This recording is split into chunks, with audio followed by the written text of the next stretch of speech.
கடவுளுடன் காலை வணக்கம். புனித லூக்கா எழுதின செய்தி 9ஆம் அதிகாரம் 7 முதல் 9 வரை உள்ள இறை வார்த்தைகள். அக்காலத்தில் நிகழ்ந்தவற்றையெல்லாம் குறுநில மன்னன் ஏரோது கேள்வியுற்று மனம் குழம்பினான். ஏனெனில் சிலர் இறந்த யோவான் உயிருடன் எழுப்பப்பட்டார் என்றனர். வேறு சிலர் எலியா தோன்றியிருக்கிறார் என்றனர்.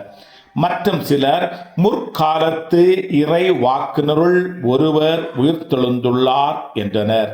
ஏரோது யோவான் தலையை நான் வெட்டச் செய்தேனே, இவர் யாரோ, இவரை பற்றி இவ்வாறெல்லாம் கேள்விப்படுகிறேனே என்று சொல்லி இயேசுவை காண வாய்ப்பு தேடிக்கொண்டிருந்தான்.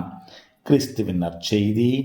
இந்த நாள் இனிய நாளாக அமைய வாழ்த்துக்கள்.